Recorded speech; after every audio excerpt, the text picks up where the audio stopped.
एक और बड़ी खबर आ रही है। केजरीवाल के घर के बाहर प्रदर्शन हो रहा है। हिंदू शरणार्थियों ने किया है प्रोटेस्ट। सीएए पर केजरीवाल के बयान पर गुस्सा है। सीएए पर दिए बयान पर माफी की मांग की जा रही है। ये देखिए, दिल्ली के मुख्यमंत्री अरविंद केजरीवाल के घर के बाहर ये प्रदर्शन हो रहा है। हिंदू शरणार्थियों की ओर से ये प्रोटेस्ट किया जा रहा है। दरअसल सीएए पर केजरीवाल के दिए गए बयान से ये गुस्सा है और माफी की मांग की जा रही है इन प्रदर्शनकारियों की ओर से।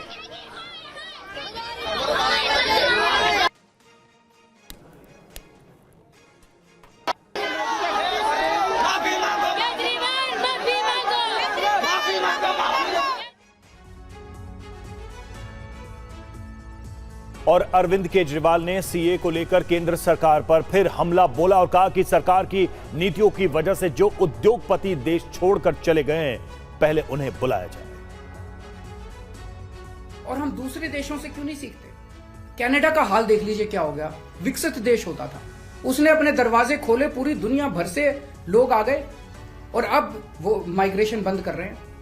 इसका लंदन, इसका यूके का हाल देख लीजिए, क्या हो गया। पूरे दुनिया के अंदर आज सारे देश बाहर से आने वाले इमिग्रेंट्स को रोकते हैं और आप दरवाजे खोल रहे हो सबके लिए कि सारे दुनिया के गरीब यहाँ पाकिस्तान, बांग्लादेश के गरीब सारे आके यहाँ बस जाएं। हमारे गरीबों की चिंता फिर कौन करेगा? अगर आपको लाना ही है बाहर से लोगों को, हमारे देश में पिछले 10 साल में 11 लाख उद्योगपति और व्यापारी भारत छोड़ के चले गए। केंद्र सरकार की, भाजपा सरकार की नीतियों की वजह से, उनके अत्याचार की वजह से। अगर लाना है तो इनको वापस लेके आइए। ये हमारे ही देश के लोग हैं, ये भी भारत के लोग हैं। ये 11 लाख लोग देश को छोड़ के चले गए, ये वापस आएंगे। ये अमीर लोग हैं, इनके पास पैसा है।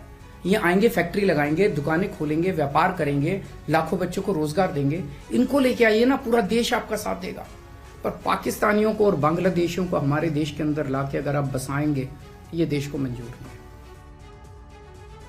और केंद्रीय मंत्री अनुराग ठाकुर ने सीएए को लेकर विपक्ष के सवालों पर पलटवार किया है। उन्होंने कहा है कि विपक्ष को विभाजन के बाद अल्पसंख्यकों का जबरन धर्म परिवर्तन, महिला और बच्चियों के साथ उत्पीड़न नजर नहीं आ रहा। वहीं यूपी के उप मुख्यमंत्री ने कहा है कि मोदी सरकार ने अल्पसंख्यकों का दर्द समझा है। सीएए भारतीय जनता पार्टी के एजेंडे में है और इसको पूरे देश में लागू कर दिया गया है। देश के नागरिकों का इससे कोई मतलब नहीं है, ये स्पष्ट हो चुका है।